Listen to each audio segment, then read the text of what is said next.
Cet épisode a été créé à partir de l'anglais en utilisant l'intelligence artificielle. À venir dans cet épisode de Follow Him. Nous comprenons maintenant pourquoi nous pouvons accepter la mortalité et voir qu'elle fonctionne vraiment, car nous savons que nous avons un Dieu aimant qui nous a rassemblés et nous a dit « Je suis parmi vous. Je vous connais. Je sais de quoi je peux vous bénir. Je sais ce dont vous avez besoin. C'est pourquoi je peux accepter la folie de la mortalité. » Bonjour à tous, bienvenue dans un nouvel épisode de Follow Him. Je m'appelle Hank Smith. Je suis votre animateur. Je suis ici avec mon excellent et noble co-animateur, John By The Way. John, tu sais d'où cela vient? Abraham 3, les nobles et les grands, ce que tu es. Waouh! Toi aussi. Eh bien, je pense que tu reconnais quelque chose que mes ancêtres ont depuis longtemps reconnu, à savoir la noblesse et la grandeur. Non, je plaisante. Non, je l'ai remarqué aussi. C'est vrai. En parlant de noblesse et de grandeur, John, nous avons avec nous le docteur Phil Allred. Il était déjà avec nous lorsque nous avons étudié le Nouveau Testament et il est de retour. Phil, bienvenue à nouveau dans Follow Him. Merci d'être là. Comme une mauvaise pièce, je vous en suis reconnaissant. C'est comme le chat de John By The Way. On ne peut pas s'en débarrasser. Phil, nous sommes très heureux de vous accueillir. Vous et moi sommes de bons amis. Nous nous voyons tous les jours au travail et je suis ravi que les auditeurs puissent vous revoir. Phil, John, au cours des 5 à 10 dernières années, le chapitre 1 de Moïse et le chapitre 3 d'Abraham sont devenus de plus en plus importants. Je dois dire que j'ai compris à quel point ils sont importants, alors qu'avant, je pensais simplement que c'était de grands chapitres. J'ai mémorisé certains versets pour la maîtrise des Écritures. Maintenant, je me dis, attends. C'est, John, tu appellerais ça de la dynamite théologique. Oui, je pense qu'il devrait y avoir une séparation dans la perle de Grand Prix qui dirait explosif, à manipuler avec précaution ou quelque chose comme ça. Parfois, quand les gens demandent comment obtenir le livre d'Abraham, j'ai envie de leur dire « L'avez-vous lu? L'avez-vous seulement lu? Parce qu'il est profondément étonnant, riche en doctrine et explosif sur le plan théologique, comme vous l'avez dit. C'est passionnant de le lire aujourd'hui. Je partage ton avis, Hank. Il m'a fallu des années pour me rendre compte que c'était vraiment important. » Tout à fait. Phil, lorsque je suis venu dans votre bureau pour discuter de cet épisode, nous avons tous deux commencé à nous enthousiasmer pour la bénédiction que représentent ces 2 chapitres. Qu'en avez-vous pensé depuis? Eh bien, j'ai été impressionné pendant la préparation. Comme vous êtes pieux, connaissant ce lieu et cette occasion, j'ai l'impression que le Seigneur m'a vraiment aidé à me concentrer, comme nous le ferons aujourd'hui, non seulement sur la dynamite théologique, mais aussi sur le niveau très intime et personnel. Bien que nous ayons cette vision galactique et cosmique dans les 2 chapitres, des révélations tout simplement stupéfiantes, il y a en même temps cette touche très claire, entrelacée, cohérente et personnelle du Seigneur avec le Seigneur pour chacun d'eux, comme ses fils. Je suis impatient de les analyser ensemble et de les voir fonctionner en parallèle. Oui, un seul verset, Moïse 1,39, pourrait répondre à la question que se posent tant d'enfants de Dieu sur cette planète. Pourquoi suis-je ici? Pourquoi suis-je ici? Vous êtes mon œuvre et ma gloire était une phrase qui venait très clairement de l'esprit. Ce n'est donc pas « ceci est mon œuvre et ma gloire », c'est vrai, mais il était très clair que non, vous êtes mon œuvre et ma gloire, et j'adore ça. C'est tout simplement magnifique pour mon cœur. Oui, je l'ai déjà dit, j'adore la citation de Joseph Smith. Je vais probablement la reprendre. Il a pris toutes les dispositions nécessaires pour votre rédemption. Cela va se produire. Il est doué dans son travail, n'est-ce pas, Hank? Heureusement, il est doué dans ce qu'il fait. Waouh! Puissant pour sauver. Vous souvenez-vous que c'est dans le même discours que cette célèbre citation de Brittany Nash, où vous discutiez avec elle du président Benson, qui disait que ce qui nous surprendra le plus, c'est à quel point son visage nous est familier. Dans le même discours, il dit « Vous découvrirez que nous saurons que lui, le Père, n'a rien laissé de côté pour que nous puissions être sauvés et exaltés. Cela correspond donc à cela, et c'est l'une de mes phrases préférées. Préférée qu'à cela.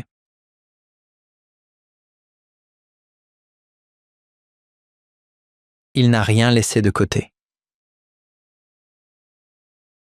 Je lui en suis très reconnaissant.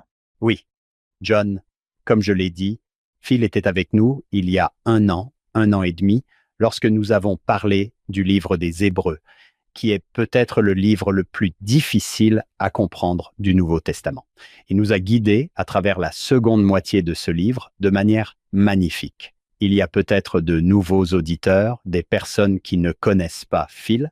Que savons-nous de lui?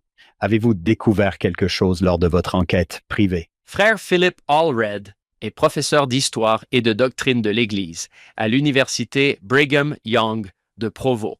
Mais avant cela, il a enseigné pendant 30 ans dans l'Idaho. Il est diplômé en sciences politiques et en théologie. Comment avez-vous fait cela? Lui et sa femme, Jennifer Lindemann, ont 3 enfants. Il a obtenu ses diplômes en sciences politiques à l'Université d'État de l'Idaho et à l'Université Brigham Young et en théologie à l'Université Notre-Dame. N'est-ce pas merveilleux? Comment était-ce d'étudier la théologie à Notre-Dame? Cela a dû être merveilleux. C'était merveilleux. Il faut dire qu'ils ont été très chaleureux et accueillants à mon égard. Ils savaient que j'étais mormon. Ce qui m'a le plus impressionné, c'est que j'avais le livre le plus épais, si l'on peut dire. Comme le nôtre, le Quad. Il contient beaucoup d'écritures. Notre livre est techniquement plus épais que le leur, si vous voulez. Pourtant, j'ai trouvé leur bonté, leur charité, leur désir d'être des parents et des membres de la famille, de manière magnifique et de suivre le Sauveur, vraiment très impressionnant. Me voici. J'ai le livre le plus épais. Je ne sais pas si j'ai une âme aussi noble que celle de tant de personnes que j'ai rencontrées là-bas, et cela m'a vraiment rendu humble et m'a inspiré. Waouh, magnifique. Bon, commençons. Je suis très enthousiaste à propos de ces 2 chapitres et de la façon dont ils peuvent bénir des vies. Le manuel « Viens et suis-moi » commence ainsi. La leçon s'intitule « Voici mon œuvre et ma gloire ». La Bible commence par les mots « Au commencement, Dieu créa les cieux et la terre ». Mais qui avait-il avant ce commencement et pourquoi Dieu a-t-il créé tout cela? Par l'intermédiaire du prophète Joseph Smith, le Seigneur a apporté des éclaircissements sur ces questions. Par exemple, il nous a donné le récit d'une vision dans laquelle Abraham a vu notre existence en tant qu'esprit avant la création du monde. Le Seigneur nous a également donné une traduction ou une révision inspirée des 6 premiers chapitres de la Genèse, appelée le livre de Moïse, qui ne commence pas par « au commencement ». Elle commence plutôt par une expérience vécue par Moïse qui fournit un contexte à l'histoire de la création. Ensemble, ces écritures des saints des derniers jours constituent un bon point de départ pour notre étude de l'Ancien Testament, car elles abordent certaines questions fondamentales qui peuvent encadrer notre lecture. Qui est Dieu? Qui sommes-nous? Quelle est l'œuvre de Dieu? Et quelle est notre place dans celle-ci? Les premiers chapitres de la Genèse peuvent être considérés comme la réponse du Seigneur à la demande de Moïse. Sois miséricordieux envers ton serviteur, ô Dieu, et parle-moi de cette terre et de ses habitants, ainsi que des cieux. Waouh! Phil, je suis impatient de commencer enfin ce dont nous avons commencé à parler il y a quelques mois. Que veux-tu faire? Où voulons-nous aller en premier? Je suis tellement impatient. Commençons par Abraham, même si cela suit le livre de Moïse dans notre perle de grand prix. Mais je pense que si nous commençons par là, cela nous donnera l'occasion de parler de la prémortalité, qui est techniquement le tout début de notre histoire telle qu'on nous l'enseigne. Si nous passons à Abraham 3, il pourrait être intéressant de commencer par un rapide survol de tout le chapitre. Comme je l'ai mentionné au début, pour voir les touches personnelles avant de voir les vues galactiques. Verset 1, moi, Abraham, j'avais l'Urim et le Tumim, ce qui est très intéressant, dont il dit ensuite que le Seigneur mon Dieu me les avait donnés à Ur en Chaldée. Il avait reçu cet Urim et ce Thummim du Seigneur auparavant. Mais à ce stade, au verset 2, maintenant que j'ai vu, en utilisant cet Urim et ce Thummim, j'ai vu les étoiles. Il l'utilise pour voir comme un télescope, je suppose, d'une certaine manière. Dès le début, le Seigneur lui donne cet outil pour voir les choses. Au verset 3, le Seigneur dit « Ce sont ceux qui gouvernent ». Nous parlerons de ces détails dans un instant. Le nom du plus grand est Kolob. Puis ceci, parce qu'il est près de moi, car je suis le Seigneur ton Dieu. C'est très personnel. J'ai reçu ces instruments du Seigneur. Il a dit « Je suis ton Seigneur ». Tout tourne autour d'Abraham. Nous obtenons ensuite plus de détails au verset 5, puis au verset 6, il est dit « Le Seigneur m'a dit, maintenant Abraham ». Et c'est vraiment cool parce qu'il utilise le nom d'Abraham. C'est personnel. Si nous passons au verset 11, il dit « Ainsi, moi, Abraham, j'ai parlé avec le Seigneur face à face ». En fait, il a dit cela pour que nous ne nous méprenions pas. Comme un homme parle à un autre homme. Nous savons tous ce que cela signifie. Il m'a parlé des œuvres que ses mains avaient accomplies. Puis il m'a dit, et j'adore ça, mon fils. Mon fils. Et il a tendu la main. Nous nous déplaçons entre les cieux et au-delà, mais c'est très intime. C'est vraiment toi et moi. C'est toi et moi. Et ce n'est pas seulement toi et moi comme si j'étais ton Dieu et que tu étais mon serviteur rampant. C'est mon fils. Je connais ton nom. C'est nous. Et puis 14. C'est comme si Abraham dévoilait ces petits détails au fur et à mesure. Il dit « C'est pendant la nuit que le Seigneur m'a dit ces paroles. Je te multiplierai, toi et ta postérité après toi, comme ceux-ci que tu pourrais compter. » Cela signifie qu'il voit les étoiles, mais il utilise maintenant le sable comme une autre métaphore appropriée. N'est-ce pas incroyable? Non seulement tu es mon fils, non seulement je connais ton nom, non seulement je t'aide à voir les choses, mais je te multiplierai, et pas seulement toi, Abraham. Je multiplierai ta famille. Certains sont peut-être plus familiers que d'autres. Dans le chapitre 1 d'Abraham, nous avons ce moment où Abraham révèle qu'il a été élevé dans un foyer très difficile. C'est presque comme un film de Disney. Le père a de réels problèmes et la mère est partie. Vous voyez ce que je veux dire? C'est quoi? C'est ce scénario classique. Et non seulement nous n'avons aucune mention de sa mère, il en avait évidemment une, mais nous n'avons aucune information à son sujet. Mais papa est dangereux. La religion de papa. Ainsi, dans l'un des plus grands euphémismes de toute l'écriture, au chapitre 1, il dit « Dans le pays des Chaldéens, dans la résidence de mes pères, moi, Abraham, j'ai vu, c'est Abraham 1.1, qu'il était nécessaire pour moi d'obtenir un autre lieu de résidence. Il est temps de partir. N'est-ce pas un euphémisme? Si vous ne comprenez pas pourquoi, il vous renvoie à l'image d'à côté. Si nous nous arrêtons ici, au verset 2 d'Abraham 1, c'est là que, selon moi, le Seigneur fait valoir ce point. Je te multiplierai, toi et ta postérité. Nous passons au verset 2 d'Abraham 1 où il dit « J'ai trouvé là un plus grand bonheur, une plus grande paix et un plus grand repos pour moi. C'est pourquoi j'ai déménagé. Bon, ma famille était « Waouh, j'étais élevé par des loups ou quelque chose comme ça ici. Maintenant, dit-il, j'ai trouvé qu'il y avait là un plus grand bonheur et une plus grande paix. Il dit donc « J'ai recherché les bénédictions des pères, c'est-à-dire les bénédictions de l'alliance qui se sont transmises depuis Adam jusqu'à Enoch, etc. et le droit d'être ordonné pour les administrer.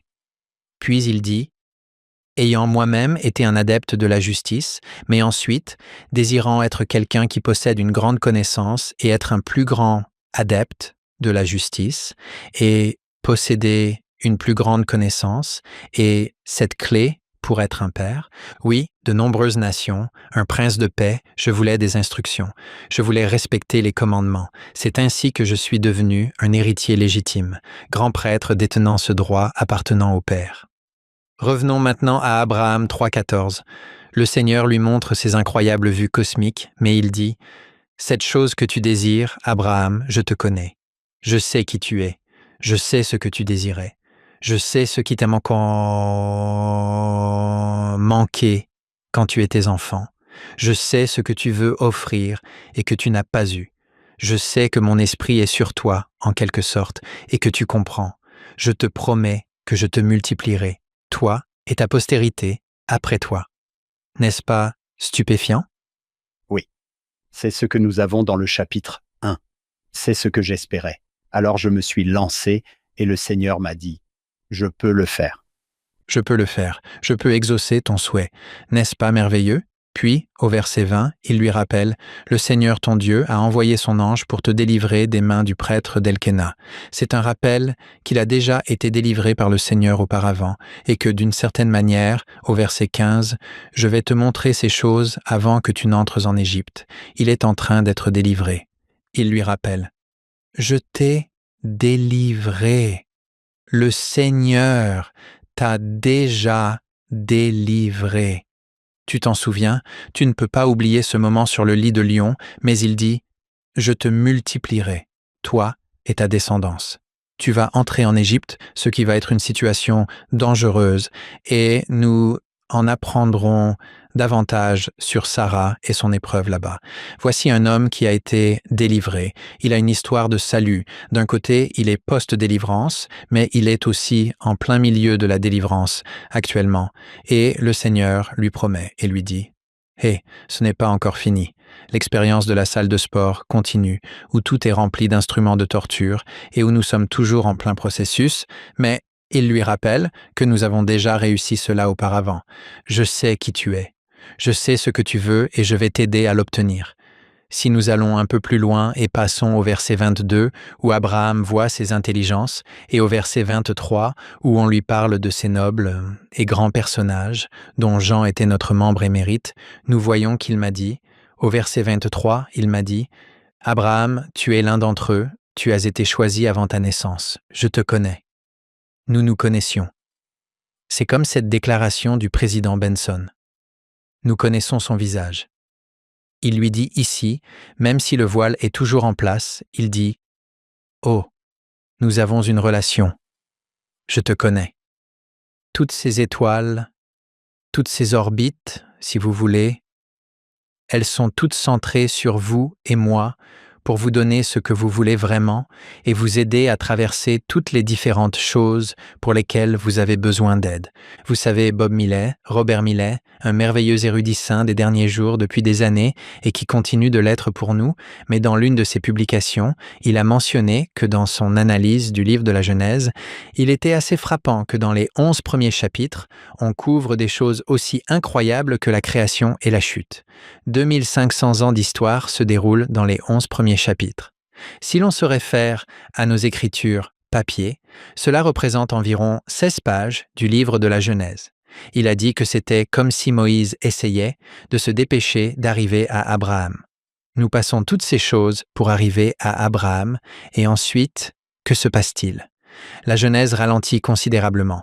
Vous avez un arrière-grand-père, un grand-père, un père et un petit-fils dans ces 4 chapitres.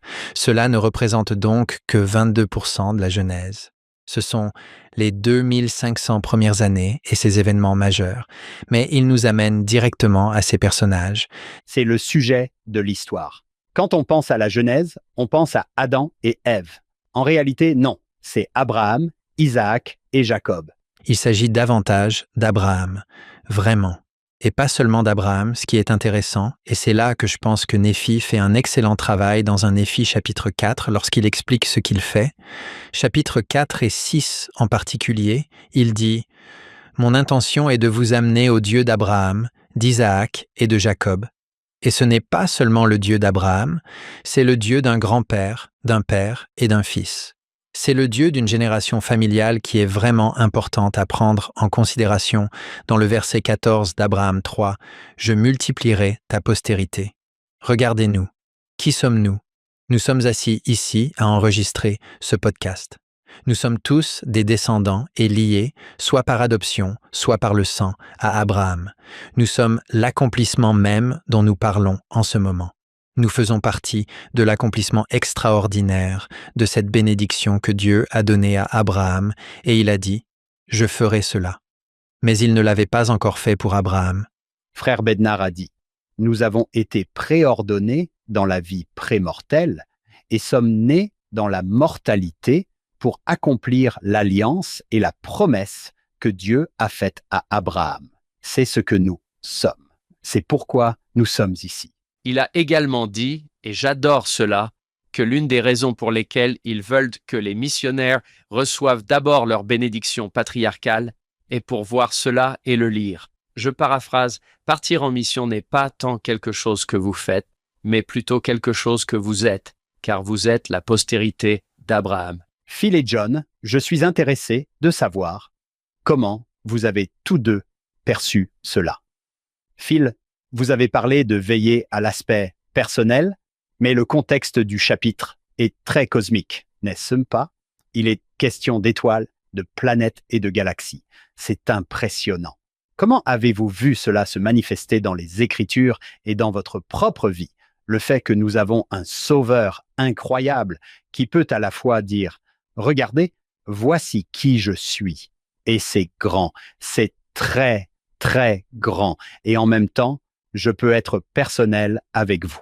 Cette dualité est tellement importante. Je suis tout à fait d'accord. Ce qui m'a impressionné dans les Écritures, c'est en partie cette dualité, comme vous le dites, ce rappel constant qu'il est le Dieu de l'univers, mais qu'il ne le mentionne que dans le but, je pense, de nous inciter à le croire. C'est presque comme s'il était constamment en train de lutter pour sa crédibilité. Comme s'il disait « Hé, pouvons-nous simplement réfléchir à qui je suis vraiment ici et au fait que j'essaie vraiment de vous aider, mais vous continuez à écouter ces petites voix là-bas et cela ne va pas vous apporter de bénédiction dans votre vie. Mais moi, je peux le faire. D'une certaine manière, il souffre d'un petit problème d'image à cause de ce besoin d'affirmer « Hé, regardez, j'ai vraiment du pouvoir. Je peux faire mon travail. Je suis capable de faire mon travail, comme nous l'avons dit. Cela signifie que je suis cette présence galactique, mais à quoi cela sert-il? Le but ultime, le télos, si vous voulez, le résultat final ou la fin, le but et la raison d'être de tout cela, c'était cette immortalité et cette vie éternelle pour vous. Vous, votre famille et la descendance qui en sera issue. Tout cela est le but. Je suis donc très reconnaissant pour cela. J'espère que cela transparaît. J'espère que cela transparaît toujours lorsque nous lisons les Écritures. Et vous ne pouvez pas l'oublier non plus. Vous passeriez à côté d'une partie cruciale de lui. John, vous ne vous en souvenez peut-être pas, car vous avez écrit tellement de livres, mais je ne devrais pas en rire, car vous avez écrit beaucoup de livres. Vous avez écrit un livre intitulé Sermons in a Sentence. Je voulais juste en lire une page. Vous avez écrit « Nous avons l'habitude de parler de notre Père céleste et du Seigneur Jésus-Christ dans le style anglais de la Bible du roi Jacques. Nous prions en utilisant les pronoms thee, thou et to qui créent une certaine distance, une révérence verbale appropriée et confortable.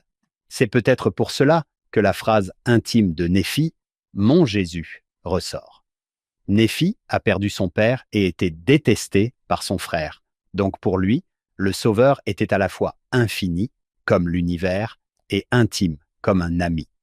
James Farrell a écrit « L'œuvre de Jésus en notre faveur est à la fois infinie et si grande qu'il offre la rédemption à tous, et pourtant si petite qu'il m'offre la rédemption à moi. » Permettez-moi d'apporter un autre témoignage, si vous le voulez bien. Il s'agit de Neil A. Maxwell. Il dit « Je témoigne que lui, c'est-à-dire Jésus, est tout à fait incomparable dans ce qu'il est, ce qu'il sait, ce qu'il a accompli et ce qu'il a vécu. Pourtant, de manière émouvante, il nous appelle ses amis. Écoutez bien ceci. En termes d'intelligence et de performance, c'est-à-dire en termes de ce qu'il sait et de ce qu'il a accompli, il surpasse de loin les capacités et les réalisations individuelles et collectives de tous ceux qui ont vécu, qui vivent actuellement et qui vivront encore. Si l'on additionne tout ce que nous savons et tout ce que nous avons accompli, il surpasse de loin le total. Il se réjouit de notre bonté et de nos réalisations sincères. Il trouve probablement cela adorable. Je me souviens avoir entendu Henry G. Eyring, lauréat du prix Nobel de chimie, dire « Quand je vais dans mon laboratoire, le Seigneur doit trouver cela mignon. » Regardez-moi avec mon petit matériel de chimie. Il est vraiment très fier de moi.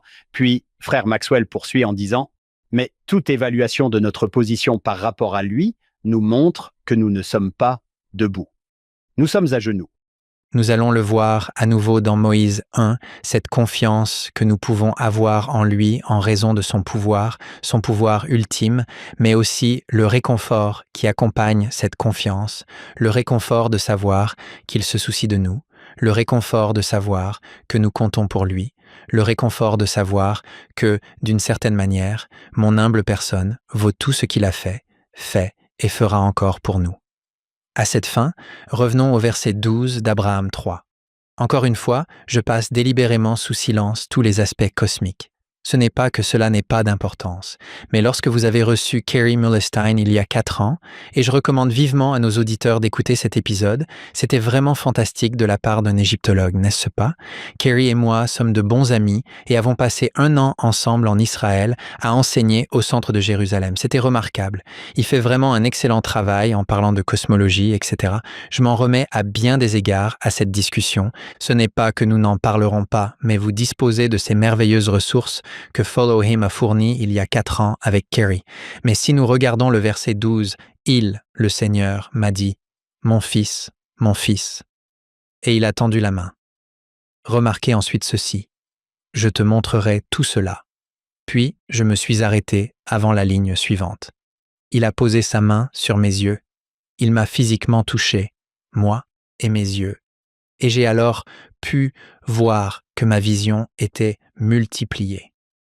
Pour être capable de penser de manière céleste, comme le président Nelson l'a recommandé à l'Église, il existe un moyen pour le Seigneur de poser sa main sur nous et de nous permettre de voir ce qui nous concerne, ce qui concerne notre famille, notre environnement, le cosmos. Il peut nous aider à voir. Cela m'a rappelé la grande déclaration de Howard W. Hunter. Vous vous souvenez quand il a dit « Tout ce sur quoi Jésus pose les mains vit ». Et si Jésus pose les mains sur un mariage, il vit. Il dit, s'il est autorisé à poser les mains sur une famille, elle vit.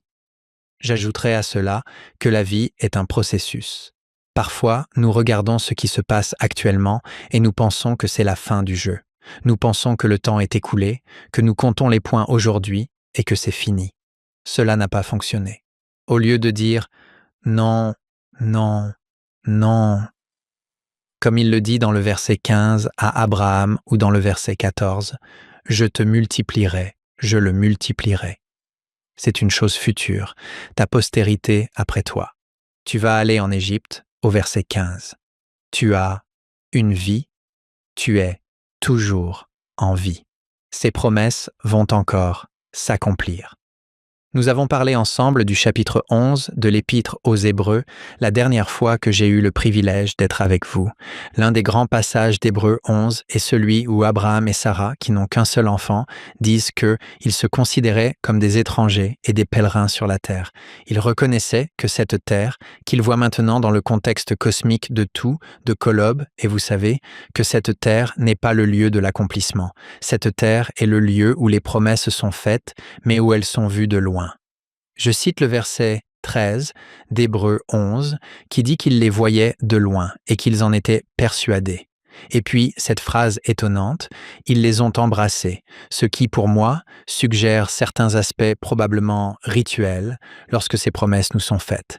Mais lorsque nous entrons dans les temples et dans les lieux sacrés, nous sommes embrassés par cette promesse, cette occasion de faire des promesses, puis nous quittons le temple et retournons chez nous. Et que trouvons-nous ?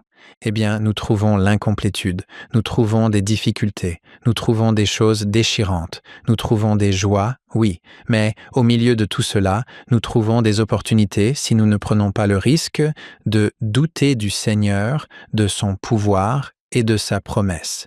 Mais nous devons nous rappeler que nous sommes en pleine délivrance, nous sommes en plein processus de délivrance. Puis-je partager une chose intéressante? Je trouve cela tellement beau. Alan Bergen, qui a fait partie du corps professoral de l'université Brigham Young pendant des années, dans son livre intitulé « Eternal Values and Personal Growth » Valeurs éternelles et développement personnel. Cela remonte à 2002, Il parle d'une femme qui l'a conseillé. Elle s'appelait Laura. Elle était aux prises avec de nombreuses difficultés. J'ai trouvé cela magnifique. Il a fait un rêve et a raconté: je participais à un pique-nique avec des amis et ma famille, et un grand nombre de personnes s'étaient rassemblées près des tables où était disposée la nourriture. J'ai vu mon amie Laura debout, tenant mon fils nouveau-né dans ses bras. Il était blotti contre elle, la tête posée sur son cou. Je trouvais cette scène très touchante. Soudain, les arbres et les champs derrière eux se sont ouverts et j'ai pu voir au loin. Je ne voyais plus Laura ni mon fils.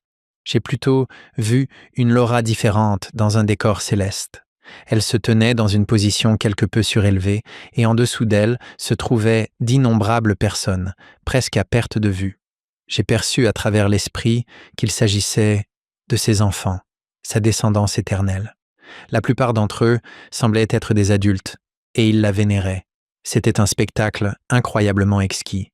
Bien que j'aie reconnu Laura, elle ne ressemblait pas à l'amie que j'avais vue ici sur Terre.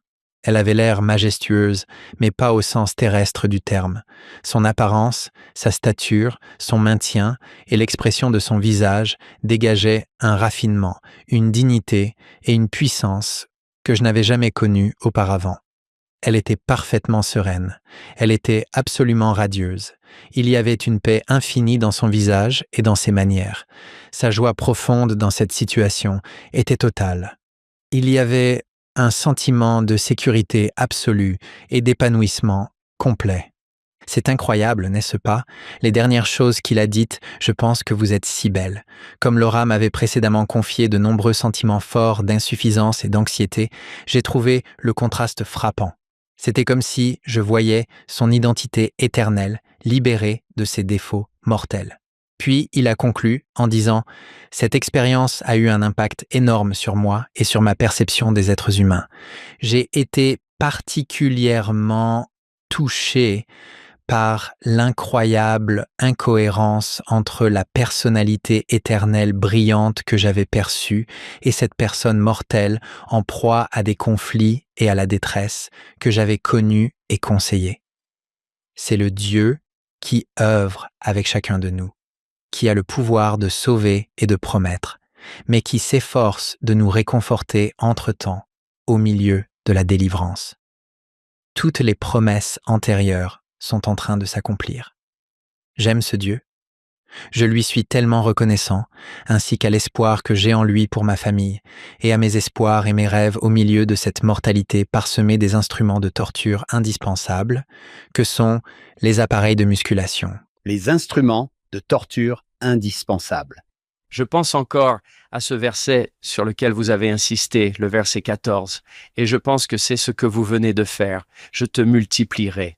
Parmi toutes les choses qu'Abraham voulait, ou que nous pourrions vouloir, ou devrions vouloir, est-ce que c'est « Je te donnerai beaucoup de camping-cars » ? Non, ce n'est pas ça. Que voudriez-vous? C'est la postérité. Ce sont les enfants qui se lèveront et vous appelleront bénis un jour. L'image que vous venez de lire, il a vu sa sérénité. J'adore ça. Nous ne sommes pas totalement seuls au monde, dans la mesure où le Seigneur a partagé avec son peuple à travers les âges cette même vision des choses. Et nous en voyons les vestiges, si vous voulez, même si les dispensations se sont succédées. Le modèle de l'au-delà pour nous est un ciel structuré, n'est-ce pas? Il est organisé et ordonné. L'exaltation est accessible par le biais du mariage éternel. La nouvelle alliance éternelle du mariage, en fait. Il existe certaines traditions hindoues dans lesquelles les époux peuvent être liés à travers les réincarnations. Il s'agit évidemment d'une façon différente de voir les vies futures comme des réincarnations. Leur modèle de l'au-delà est une réincarnation cyclique jusqu'à ce qu'ils atteignent un point de détachement total. Nous nous éloignons évidemment de cette conception, mais il y a une notion intéressante dans certaines de ces traditions hindoues, celle du lien entre les époux. Il existe des religions populaires chinoises dans lesquelles les ancêtres occupent une place centrale dans la lignée familiale. Il existe un monde spirituel parallèle à la vie terrestre qui se poursuit après la mort et qui laisse présager une certaine association familiale. En fait, j'ai eu le privilège de servir le Seigneur pendant quelques années dans le cadre d'une mission officielle au Japon. Je me suis un peu familiarisé avec certaines religions japonaises. Dans les croyances shintoïstes, les morts deviennent des dieux domestiques et restent connectés. Ils sont là et ils ont un grand butsudan, une sorte de grande armoire dans leur chambre, et ils ont un sanctuaire dédié à leurs ancêtres. Ils sont avec eux. Ils n'ont pas de paradis clairement défini, d'accord, mais il y a une continuité et une présence attendue. C'est donc amusant de voir cela. Et bien sûr, l'exemple par excellence, n'est-ce pas, c'est l'Égypte ancienne. Les Égyptiens, et bien sûr ici, Abraham croise l'Égypte, passait un peu de temps là-bas. Moïse, bien sûr, est élevé à bien des égards en Égypte, etc. Nos deux chapitres ont donc vraiment ce lien fort avec l'Égypte. C'est partout. En Égypte, dans le livre des morts, dans toutes les tombes, et partout, ailleurs, on voit cette attente de retrouvailles avec son conjoint, cette idée que le paradis est similaire à la perfection, à une vie terrestre désormais parfaite. C'est presque comme la discussion que vous avez eue avec Brittany Nash dans la section 130 à propos de la même sociabilité. Cela sera associé à la gloire éternelle au lieu de la vie mortelle approximative que nous menons. C'est assez intéressant, n'est-ce pas, qu'il y ait des vestiges de cette notion, mais qu'à l'heure actuelle, la compréhension la plus complète que nous ayons, et nous ne savons pas grand-chose, soit la famille, c'est merveilleux. Tout ce que vous venez de dire montre que les gens aspirent à cela et le veulent. Je pense que c'est en chacun de nous. Comment pourrait-il y avoir un paradis sans Kim pour moi? Vous savez, Est-ce que je peux la garder? Oui. Est-ce qu'elle peut me garder? Est-ce qu'elle voudra me garder? C'est une question plus difficile. C'est la grande question. Robert D. Hales a dit un jour, « Nous devons vivre de telle manière que notre famille veuille vivre avec nous pour l'éternité. » Je me suis dit, « Oh, c'est très juste. » Le président Hawkes a récemment parlé, bien sûr, de l'absence de scellement forcé. Chaque scellement sera aussi harmonieux, c'est ce que je veux. Je suis donc d'accord avec vous. Vous vous souvenez de Glenn Pace? Il a pris la parole à l'université Brigham Young et a parlé d'un couple de parents et de leurs enfants dans un break délabré qui voyaient passer un homme avec son bateau et qui n'était pas vraiment heureux. Il a dit que les enfants avaient réagi en disant « Voilà encore un papa malheureux, n'est-ce pas ?» Mais il a ajouté « Nous sommes dans un break cabossé avec un autocollant sur le pare-choc qui dit que les familles sont éternelles et les gens ne savent pas si c'est une vantardise ou une plainte. » C'est drôle. Oh, c'est génial. Oui, nous espérons que ce sera un message missionnaire central, mais certaines personnes pensent « C'est ça votre offrande? Non merci. Est-ce obligatoire? Est-ce nécessaire? » Ce qui est si important dans l'évangile de Jésus-Christ, c'est de reconnaître que la mortalité est le moment où nous faisons l'expérience, en quelque sorte, du creuset où nous sommes délibérément mis à l'épreuve. Ensuite, voir la famille présentée par l'évangile rétabli de Jésus-Christ comme l'incarnation ultime du ciel, voir cela, mais ensuite savoir que, oui, ma famille est un désastre, ma famille est dysfonctionnelle. Je veux dire, la famille de ma femme a connu des difficultés telles que j'en frissonne rien que d'y penser. Tant de personnes, Abraham lui-même, presque à la demande de son père ou du moins complice, ont sacrifié des enfants. C'est une famille dysfonctionnelle. C'est ce qui s'est passé, n'est-ce pas? C'est pourquoi j'avais besoin d'un autre lieu de résidence, n'est-ce pas? C'est une navigation fidèle, très intéressante, que le Seigneur nous encourage à poursuivre, pour voir les promesses qui nous baissent, qui nous attendent, mais aussi pour voir les effets souvent douloureux de la chute qui se produisent actuellement. Je vais donc jouer avec cette analogie pendant un instant. Si je devais aller dans une salle de sport, ce que j'essaie de faire, parfois, j'y travaille, n'est-ce pas? Mais si je vais à la salle de sport et que j'entre, je me dirige vers la réception et je dis « Bonjour, pourriez-vous m'indiquer où se trouve la fontaine à chocolat? » Je pense que vous vous êtes trompé d'endroit. Je sais. D'accord. C'est peut-être le mardi. La personne à la réception va me dire « Avez-vous lu cette pancarte en entrant ?» Jim, il n'est question ni de chocolat, ni d'oreiller. Eh bien, mais il dirait, tout ce que nous avons ici, ce sont des instruments de torture. C'est littéralement tout ce que nous avons dans la salle de sport. Beaucoup de choses douloureuses pour vous. Et nous avons des entraîneurs qui vont vous crier dessus et vous dire de vous déchirer les muscles. Vous voyez ce que je veux dire. Et de vous essouffler et de transpirer. Vous voyez ce que je veux dire. Et c'est ça, le succès. Si vous alliez à la salle de sport et que vous vous déchiriez les muscles, vous savez, eh bien, vous l'auriez fait. Vous l'auriez bien fait. Je pense que c'est une métaphore appropriée pour la mortalité. Nous sommes entrés ici et nous nous souvenons qu'il était écrit « monde déchu ». Il était écrit « mortalité », ce qui n'est pas l'éternité, mais il est extrêmement significatif que nous venions ici pour nous déchirer les muscles, afin que lorsque le guérisseur, non seulement intérieurement, de la manière dont il a conçu nos corps, pour utiliser cette métaphore, mais lorsque le guérisseur, avec la guérison dans ses ailes, se lève, le Fils, pour citer Malachie, il peut maintenant créer un physique, créer un caractère, créer une fille de Dieu, créer un fils de Dieu, comme Laura a été vue par le docteur Bergen. Mais cela signifie que je dois voir le télos de la mortalité. Je dois voir l'objet, la fin et le but de la mortalité afin que, lorsque ma famille est en difficulté, et dans ce grand discours du président Hawkes, ce discours décisif de 2000 intitulé « Le défi de devenir », où il a dit que la famille est le cadre unique dans lequel ce devenir peut se produire. Je ne sais pas. Cela correspond-il également à votre expérience? Oui, j'aimerais vous poser une question.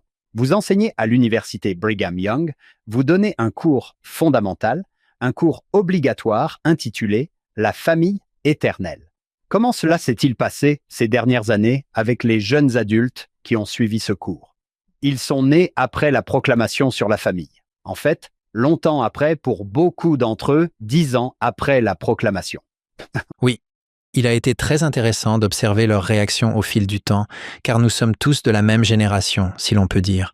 Nous sommes d'une génération qui, lorsque la déclaration a été faite, a eu la même réaction que nous, à savoir, fallait-il vraiment faire une déclaration à ce sujet? C'est comme s'ils avaient dit, nous devons proclamer que le ciel est bleu et que les arbres sont verts.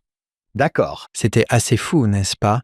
Mais cela n'a pas pris longtemps, en l'espace d'une dizaine d'années environ, pour que nous observions des tendances sociales dans lesquelles, comme nous l'avons appris de frère Anderson, qui citait l'expérience personnelle du président Nelson et qui faisait partie du groupe apostolique qui s'est senti inspiré et a rédigé le document, il pouvait voir, comme l'a dit Sherry Dew, il pouvait voir ce qui allait se passer.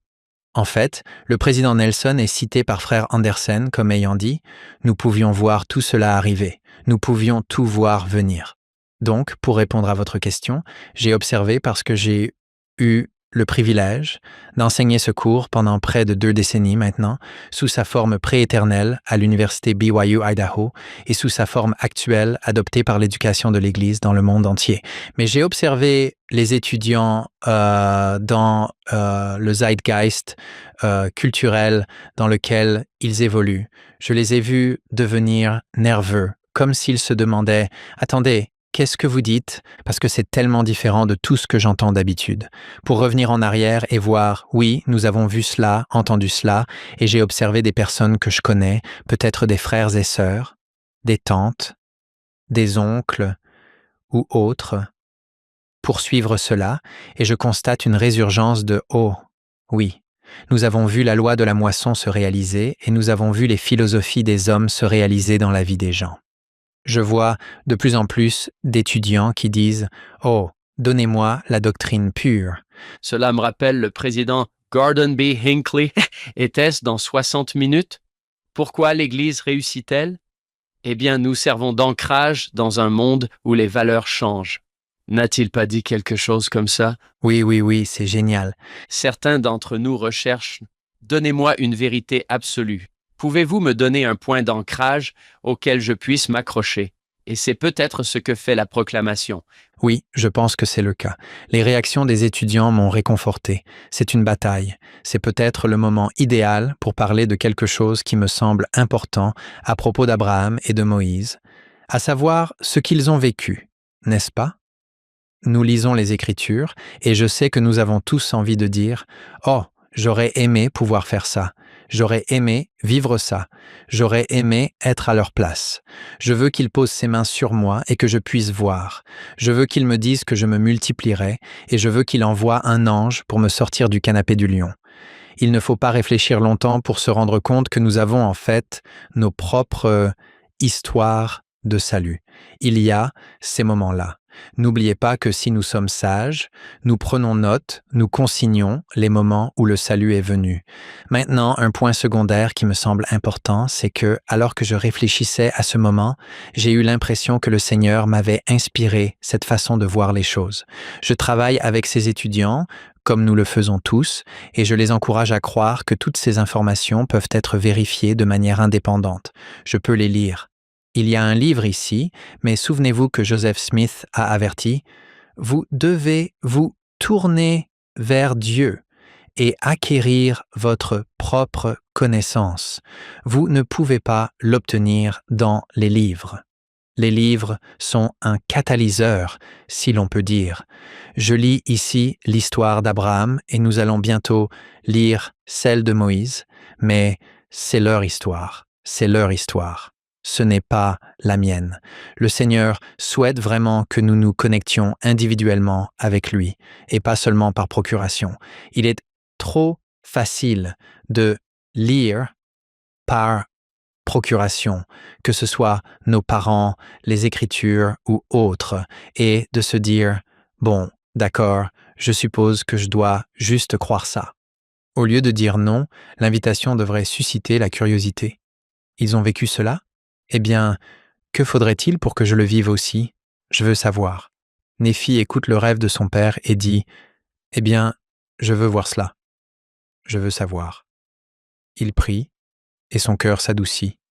Là, dans un Néphi. Chapitre 2.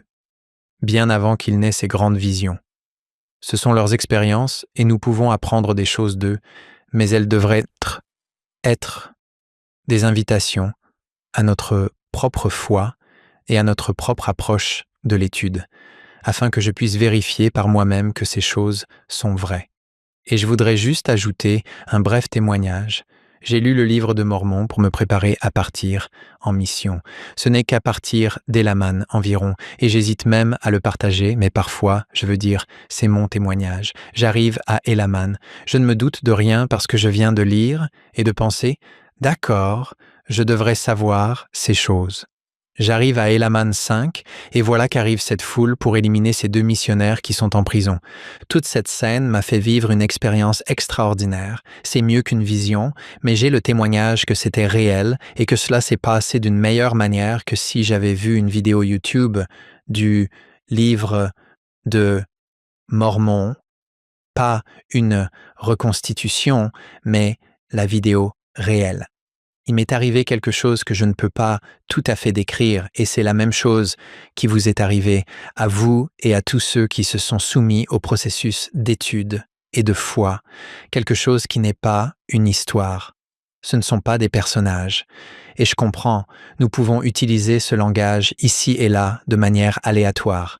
Je refuse d'utiliser ces mots. Je ne parle jamais de Néphi et de son frère Léhi dans ce cas précis dans Elaman 5. Je ne parle pas de Moïse, d'Abraham, de Sarah et de Saraï. Je ne parle pas de Marie. Je ne parle d'aucun d'entre eux comme s'ils étaient une histoire ou un personnage, car j'ai vérifié de manière indépendante que je les rencontrerai un jour. Ce sont des personnes et j'ai hâte de leur poser des questions. Je suis curieux de connaître leur vie. Je me demande, par exemple, à quel point Néphi était musclé, à quel point était-il sérieux. Non, d'accord. Je sais, je plaisante, mais je veux savoir certaines choses, n'est-ce pas? Mais ils sont réels et ces expériences leur sont arrivées, ce qui peut être vérifié indépendamment par chacun d'entre nous. Je suis reconnaissant et j'affirme joyeusement que j'en ai le témoignage et j'ai hâte de les rencontrer.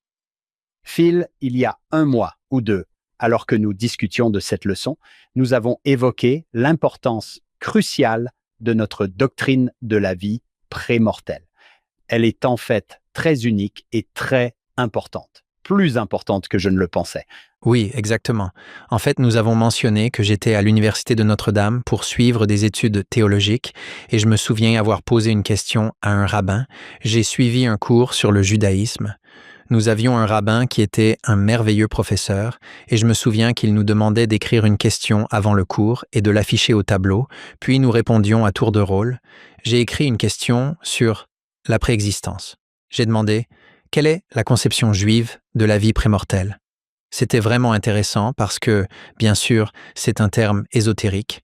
J'aurais dû savoir que c'était un terme utilisé par les saints des derniers jours. Je n'ai pas abordé la préexistence. Cela aurait été, vous savez, mais j'ai pensé que je m'en sortirais mieux avec la vie prémortelle, mais bien sûr, il l'a simplement lu comme la vie prémortelle.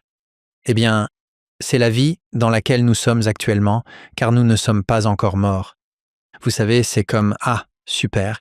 Mais comme j'ai pu revenir en arrière et expliquer, il y a ce sentiment de « Oui, ce n'est pas vraiment ça, non. » En fait, même le logos, vous savez, la notion pour le christianisme, Jean 1, etc., il n'y a pas vraiment beaucoup de compréhension à ce sujet. Vous pouvez même consulter les commentaires sur Jérémie 1.5 « Avant que je t'ai formé dans le ventre de ta mère, je te connaissais, Jérémie. » Vous n'y trouverez pas grand-chose. Actes chapitre 17, Deutéronome 32, vous trouverez ces passages que nous aimons en tant que saints des derniers jours parce que nous avons des commentaires prophétiques et des écritures restaurées qui nous aident à comprendre cela, y compris ici, dans Abraham 3. Mais si vous ne disposez pas de ces éléments, cela reste assez obscur pour nos frères et sœurs qui n'ont pas accès aux Écritures restaurées et aux prophètes restaurés. Alors que nous abordons ce sujet, nous pouvons peut-être le présenter un peu en renvoyant à la discussion approfondie à ce sujet avec Kerry Muhlestein, qui a fait un travail remarquable. Mais jetons un coup d'œil à Kolob et aux étoiles très rapidement, juste pour semer l'idée de la prémortalité pendant un instant, car c'est ainsi que le Seigneur présente les choses à Abraham. Dans Abraham 3, verset 2, il y a une de ces étoiles qu'il voit qui est la plus proche du trône de Dieu. Si vous passez au verset 16, vous comprenez que Kolob est le plus grand de tous ces Kokaobéam, de toutes ces étoiles spéciales. Kolob, dans un certain sens, si nous faisons l'analogie de Miller, Kolob est à X ce que Jésus est à nous. Kolob est à Jéhovah ce que Kolob est au Fils de Dieu. Il est celui qui gouverne, il est le plus proche de Dieu, etc. Avant de passer au verset suivant d'Abraham 3, nous pouvons dire que Kolob est à Jéhovah ce que Kolob est au Fils de Dieu. Kolob est celui qui gouverne, il est le plus proche de Dieu, etc. Kolob est à Jéhovah. Kolob est au Fils de Dieu. Il est celui qui gouverne. Il est le plus proche de Dieu, etc. Avant de passer au verset suivant d'Abraham 3, nous avons cette distinction intéressante entre Jésus, Jéhovah, le Fils de Dieu, qui est celui-ci. Celui-ci fait également partie des autres. Kolob est à Jéhovah. Les étoiles sont aux nobles et aux grands. En reconnaissant cela et en disant « Oh, eh bien, il y a un outil d'interprétation, il y a une métaphore ici. » Le Sauveur essaye de l'aider à comprendre son libérateur. Il l'aide également à comprendre qui il est et à avoir confiance en lui-même et en son potentiel. Et il le fait avec toutes ces analogies de mouvements et d'étoiles, etc. Et c'est juste cette grande leçon de choses prolongées. C'est une leçon de choses qui est transformatrice. Il y a un arc transformateur qui est présenté pour dire « Oh oui, il y a des différences, mais ces différences peuvent être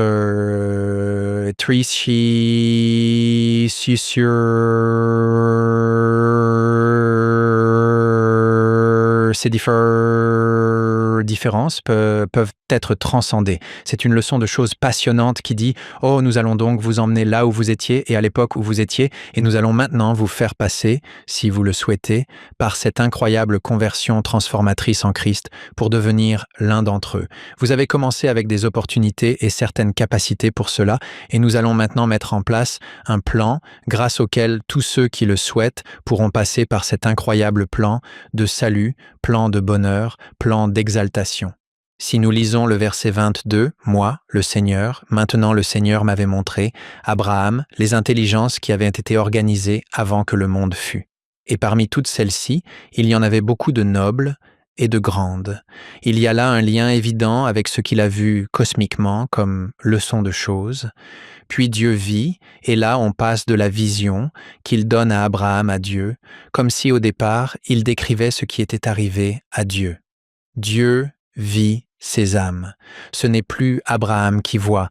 Maintenant, cela passe à « Oh Dieu, au milieu de ses âmes, vit qu'elles étaient bonnes. Il vit leur potentiel. Il vit une grande bonté, une opportunité, et il se tint au milieu d'elles. » Encore une fois, nous sommes dans le domaine cosmique, mais c'est très personnel.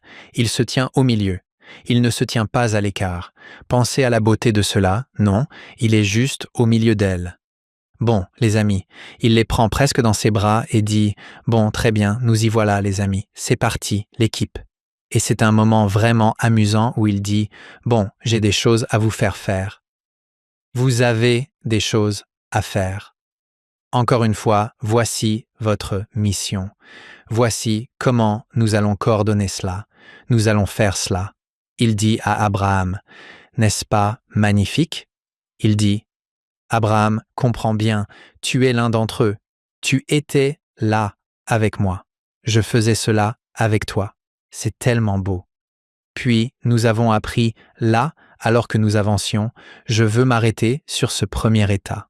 Nous passons de là, versets 24 et 25. Il y a celui qui est parmi eux comme Dieu. C'est Kolob, alias Jésus, Jéhovah. Et il dit, nous allons descendre, il y a de la place là-bas, nous allons prendre ces matériaux, c'est le travail à faire. Allez l'équipe. Et que va-t-on faire? Nous allons créer une terre, nous allons créer cet endroit, c'est la prochaine sphère d'amélioration et de progression. Nous allons créer cet endroit pour que vous puissiez y habiter. Et le travail ici, verset 25, c'est de vous mettre à l'épreuve pour voir si vous allez faire tout ce que le Seigneur, leur Dieu, leur commandera. C'est décrit ici comme un terrain d'essai. C'est la salle de sport, si vous voulez. Ce sont les instruments de torture, d'accord? On va vous faire passer par là. Et cela suggère que Dieu connaissait à l'avance un parcours d'entraînement hautement personnalisé et trait pour chacun d'entre nous. Un programme assez personnalisé pour la mortalité de chacun d'entre nous. Par conséquent, lorsque nous entrons dans la salle de sport, nous devons faire attention à ne pas regarder de côté quelqu'un qui travaille sur une machine particulière ou un groupe de muscles particulier ou autre chose et dire « Eh bien, ils sont stupides, ils sont faibles ». Ou bien, au contraire, les regarder et dire « Regardez comme ils sont forts, c'est facile pour eux et tout ». Lorsque je m'entraîne sur ma machine ou que je fais cet exercice et que mon entraîneur me guide, il est si facile de se comparer plutôt que d'être charitable et de reconnaître qu'ils suivent ce programme personnalisé de mortalité dans le cadre de la transformation de la prémortalité vers cet état futur où nous finirons aujourd'hui dans Moïse 1.39, cette immortalité et cette vie éternelle. Je voulais juste partager avec vous une chose très intéressante qui m'est arrivée sur le terrain missionnaire. Cela s'est passé il y a des années, mais cela est resté gravé dans ma mémoire. J'étais un nouveau missionnaire. Je ne connaissais pas très bien le japonais. On m'a assigné un missionnaire qui était en mission depuis environ 1 an. Pour une raison quelconque, ce missionnaire avait du mal à respecter les règles. Il se demandait pourquoi on ne pouvait pas jouer au basket sur tout le terrain. Il trouvait ça idiot. Vous voyez ce que je veux dire? C'était « pourquoi ne pouvons-nous pas faire ça ?» C'était compréhensible. Je veux dire, j'ai regardé ça et je me suis dit « bien vu. Je ne vois pas pourquoi nous ne pouvons pas faire ça. » Je suis d'accord avec vous. Je n'étais pas en désaccord, mais cela le dérangeait un peu. À son crédit, il est là, il travaille, mais il se pose ces questions, cela le dérange. Et nous avons eu quelques conversations au cours des premiers jours où nous étions compagnons, où j'ai pu voir que cela le frustrait vraiment.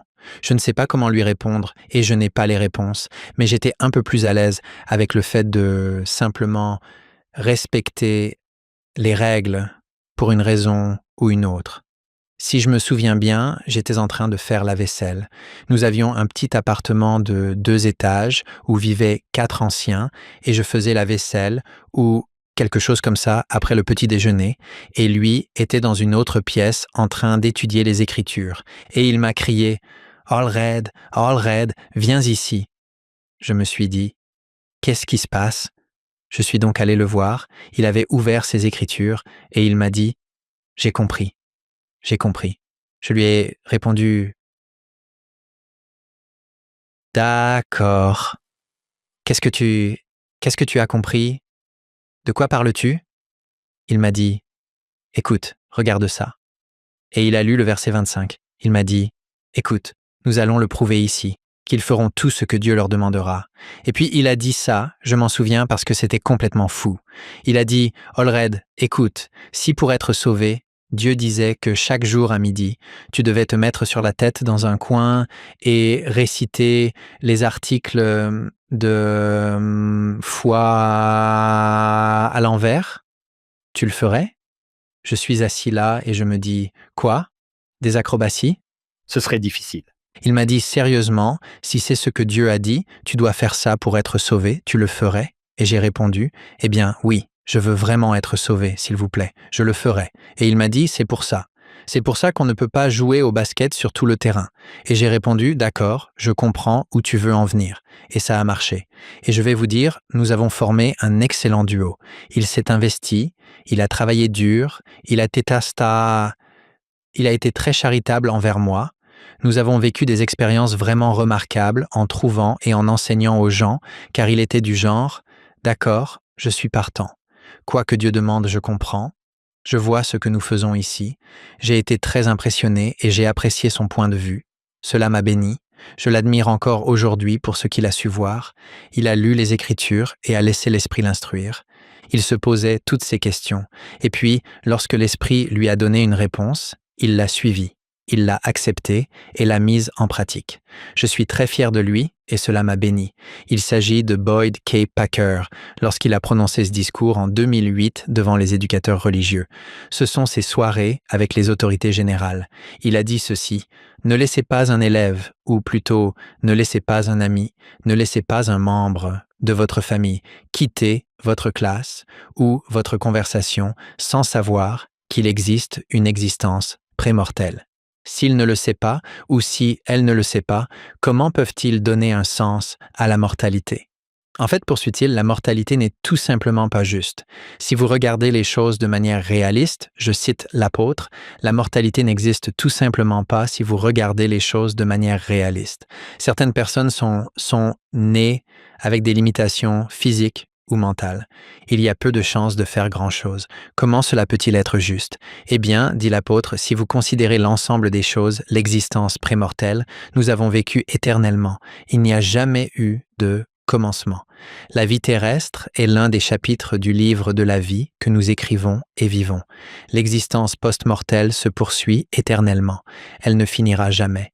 Si nous savons cela, nous pouvons avoir un peu plus de patience et nous en saurons davantage. Et puis il a dit, ils doivent le savoir.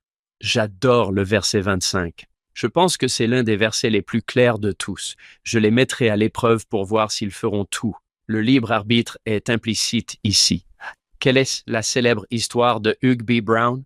Quelqu'un lui a demandé, pourquoi Dieu a-t-il demandé à Abraham de sacrifier Isaac? Parce que Dieu savait qu'il le ferait. La réponse du président Hugh B. Brown était que Abraham avait besoin d'apprendre quelque chose. Parfois, j'aimerais ajouter après cela, pour voir s'ils feront tout ce que le Seigneur, leur Dieu, leur commandera, même si cela n'a pas de sens. Parfois, j'ai envie d'ajouter cela, parce que je pense au fait de jouer au basket pendant votre mission, ou de respecter la parole de sagesse, alors que vous n'avez aucune idée de ce qu'est la nicotine ou de toutes ces choses. Respecter la parole de sagesse en 1845, n'est-ce pas? Vous n'avez aucune idée des raisons, et je pense que c'est un peu risqué si nous disons « Je ferai tout ce que le Seigneur commande dès que je connaîtrai toutes les raisons de chaque commandement. » Ce n'est probablement pas la meilleure idée. Boyd K. Packer a donné un autre discours en 1995 intitulé « La pièce et le plan ». Il a divisé notre existence en une pièce en 3 actes.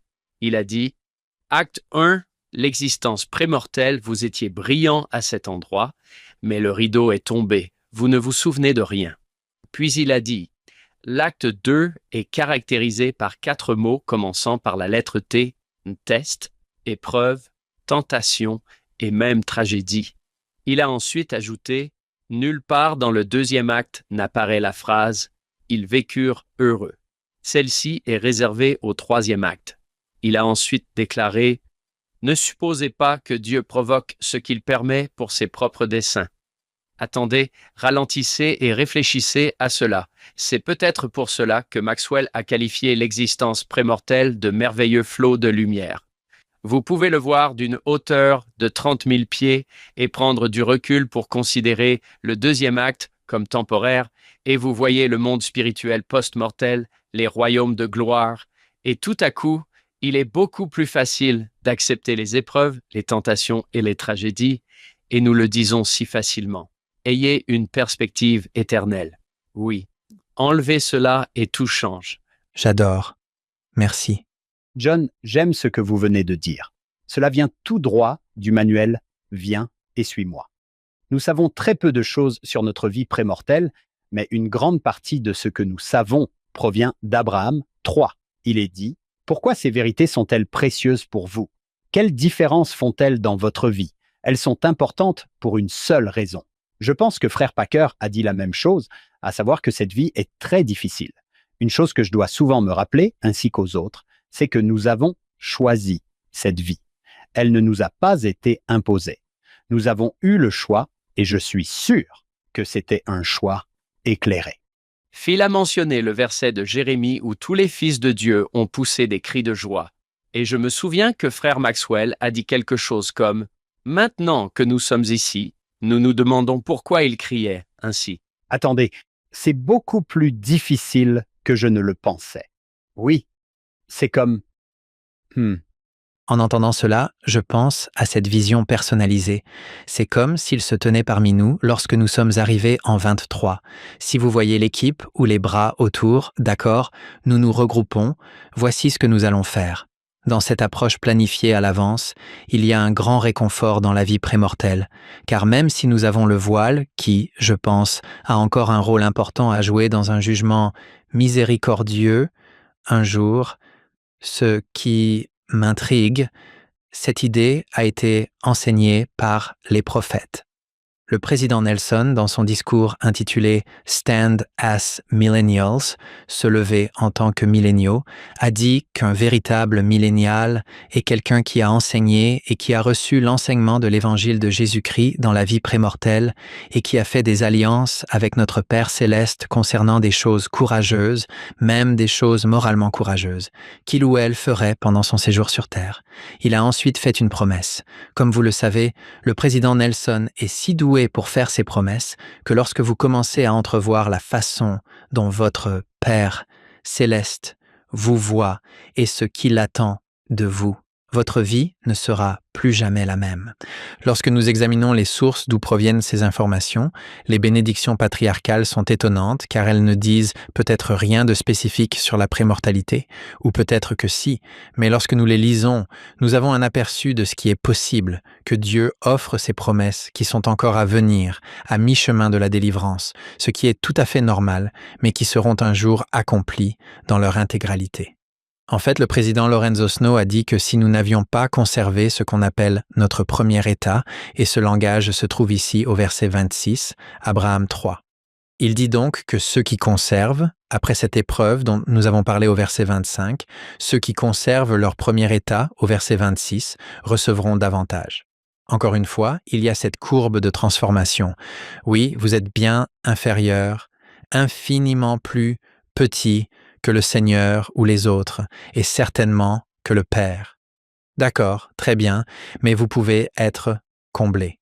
C'est pourquoi les lois sont données, afin que cela puisse être ajouté en nous. Il dit, pour revenir à la citation du président Snow, que si nous n'avions pas conservé ce qu'on appelle notre premier état et observé les lois qui y régnaient, eh bien, vous et moi ne serions pas ici aujourd'hui. Nous sommes ici parce que nous sommes dignes d'être ici. Cela découle en grande partie, du moins, du fait que nous avons conservé notre premier état, n'est-ce pas?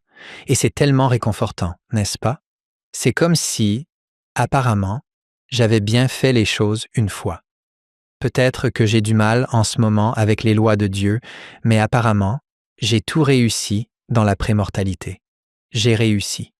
Le président Snow poursuit en disant « Je crois que lorsque vous et moi étions dans l'autre vie, nous avons conclu certaines alliances avec ceux qui avaient le contrôle, afin que dans cette vie, lorsque nous serions autorisés à y entrer, nous ferions ce que nous avions fait dans cette vie, c'est-à-dire découvrir la volonté de Dieu et nous y conformer. » Ouah. Je me demande, Phil et John, lorsque nous lisons le verset que John a souligné, et nous les mettrons à l'épreuve pour voir s'ils feront tout ce que le Seigneur Dieu leur commandera, si une partie de cela pourrait être reformulée ainsi, nous créerons une terre et nous mettrons à l'épreuve pour voir si vous choisirez d'aller sur terre. Génial. C'est une façon amusante d'y penser. Garderez-vous votre premier état? Eh bien, créons une terre et voyons. Voyons si vous choisirez. Au lieu que ce verset soit effrayant, du genre « Oh là là, je ne sais pas si je vais le faire ». Non, vous l'avez fait. Vous avez prouvé que vous croyez et en y allant. Récemment, j'ai eu l'occasion de discuter sur Zoom avec le président Cordray et sa femme de la mission Adriatique Nord, je crois. Il a dit à ses missionnaires, « Ces personnes ont déjà choisi le plan du Père une fois. » Et je me suis dit, « Eh bien, tout le monde sur Terre a déjà choisi le plan du Père. » Et je me suis dit, « Oh oui, c'est vrai, quand on pense à aller vers les gens, ils ont déjà fait un excellent choix une fois. Ils ont déjà passé un excellent moment dans le premier acte. Maintenant que le rideau est tombé, dites-leur simplement qui ils sont, qu'ils ont déjà fait un choix une fois. Dites-leur que cette vie est une épreuve faite de tentations, de tragédies, mais que c'est temporaire. Et nous avons accepté cela. Nous savions que cela allait arriver. Que signifie connaître l'existence prémortelle? Comment surestimer l'importance de cela? C'est tellement vrai, n'est-ce pas? C'est tout simplement génial.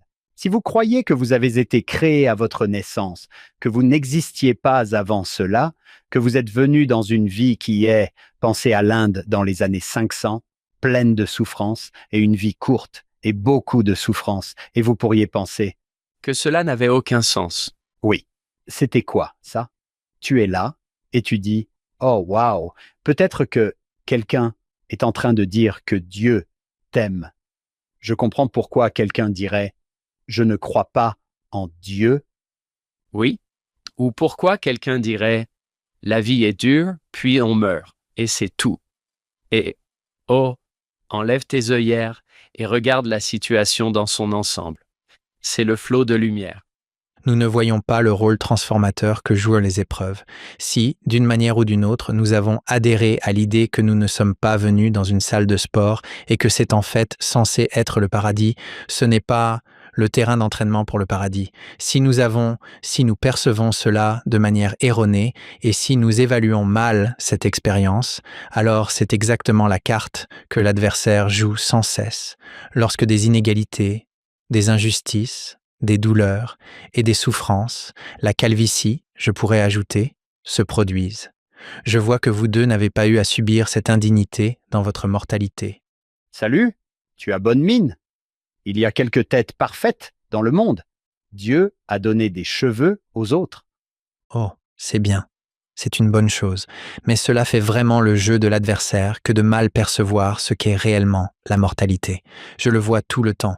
En fait, je pense que c'est un point assez intéressant soulevé par Neil A. Maxwell. Nous avons loué ses vertus tout à l'heure. Eh bien, continuons avec quelque chose qu'il a dit, et il va également citer un ancien apôtre à ce sujet. Citation, voici Neil A. Maxwell dans All these things shall give the experience. Il dit qu'un jour, nous comprendrons pleinement à quel point notre engagement était total dans notre premier état, en acceptant les conditions mêmes du défi dans notre deuxième état, dont nous nous plaignons parfois dans cette école du stress. Il a ensuite dit que nos promesses prémortelles, collectives et personnelles nous seront alors clairement présentées. Promesses prémortelles, conditions, opportunités. Nous avons eu une vision. Que dit le livre des Proverbes? Sans vision, le peuple périt. Nous avions une compréhension, une vision de cela. Sinon, si dans le verset 28, d'accord, donc si vous êtes dans Abraham 3, passons au 27, après avoir expliqué que si nous conservions ce premier état, nous pourrions avoir la gloire ajoutée sur notre tête. Si nous conservions le deuxième état, alors cela serait ajouté à nos têtes pour toujours et à jamais. Puis le Seigneur dit au verset 27, « Qui vais-je envoyer ? Il doit offrir l'opportunité, même s'il a appelé Jéhovah pour le faire. Il doit offrir l'opportunité comme un moyen pour lui de recevoir les bénédictions pour l'avoir fait. » L'un répondit, comme le Fils de l'homme, et dit, « Me voici, envoie-moi. » Et un autre, nous comprenons d'après d'autres passages et commentaires prophétiques qu'il s'agit de l'adversaire, Lucifer. Il dit, « Me voici, envoie-moi. » Et le Seigneur dit, « J'enverrai le premier. » Et maintenant, cela explique pourquoi, au verset 28, comme vous le disiez tout à l'heure, le second était en colère, il n'a pas conservé son premier état, il a rejeté la terre ou le plan de création de la terre, il a alors eu beaucoup de disciples, il devait savoir ce que c'était, il devait faire ce choix et, pour que la loi de la moisson s'applique, il devait savoir ce qu'il rejetait. Notre libre arbitre devait être réellement un agent dans la prémortalité. Il fallait que cela nous soit expliqué et enseigné clairement et légalement, de manière à ce que nous puissions faire un choix réel. Comme vous l'avez dit, John, d'après ce merveilleux chef de mission, le fait est que chaque personne ici présente qui a un corps et chaque âme incarnée a fait ce choix et a accepté que le Sauveur puisse être son Rédempteur et qu'elle peut le faire à nouveau. Peut-être une autre réflexion rapide ici sur ces alliances prémortelles personnelles qui, je pense, est utile. Il dit « Orson Hyde a dit à propos de notre vie dans le monde prémortel que nous comprenions mieux les choses là-bas que dans ce monde inférieur. » Quant aux accords que nous avons conclus là-bas, il a également supposé qu'il n'était pas impossible que nous ayons signé les articles de ces accords de notre propre main, articles qui pourraient être conservés dans les archives d'en haut pour nous être présentés lorsque nous ressusciterons et que nous serons jugés d'après nos propres paroles selon ce qui est écrit dans les livres. Le discours de Brooke P. Hales, prononcé il y a plusieurs conférences, était très significatif. Le titre dit tout. La mortalité fonctionne. Pourquoi fonctionne-t-elle? La seule façon dont elle pourrait fonctionner est que, dans la pré-mortalité, nous ayons compris ce dont nous avions besoin pour progresser, dans notre stratification, pour ne pas être encore comme Dieu, pour ne pas être encore comme celui qui est proche de Dieu ou Kolob, ou Jésus, Jéhovah. Oh, de quoi aurions-nous besoin? De quel instrument de torture avons-nous besoin? Quels muscles devons-nous développer? Quel caractère devons-nous acquérir? Etc. Nous comprenons maintenant pourquoi nous pouvons embrasser la mortalité et voir qu'elle fonctionne vraiment, car nous comprenons que nous avons un Dieu aimant qui nous a rassemblés et nous a dit « Je suis au milieu de vous, je vous connais, je sais de quoi je peux vous bénir. Je sais ce dont vous avez besoin. C'est pourquoi je peux accepter la folie de la mortalité grâce à ces merveilleuses vérités contenues dans les Écritures et les prophètes vivants. » J'ai entendu parler de la loi de l'apprentissage du Seigneur. Ils apprendront par leur propre expérience à discerner le bien du mal. Mon grand-père, Vernon Ézéchiel Jarman, quel nom formidable pour un grand-père. C'est génial. Vernon Ézéchiel Jarman disait souvent que l'expérience est une école coûteuse et que nous, les imbéciles, n'apprenons que dans cette école. Ah, c'est génial, j'adore ça. Alors que nous terminons cette partie de la discussion sur Abraham 3, Joseph Smith a dit que l'organisation des mondes spirituels et célestes et des êtres spirituels et célestes était agréable dans l'ordre et l'harmonie les plus parfaits. Leurs limites et leurs frontières étaient fixées de manière irrévocable, puis cela est volontairement souscrit dans leur état céleste par eux-mêmes et ont été souscrits par nos premiers parents sur la terre. Ouah. Il y a des propriétés à cette qui permettent d'atteindre l'immortalité dans la vie éternelle, à cet arc transformateur qui ne peut être gagné d'aucune autre manière. Elle me fait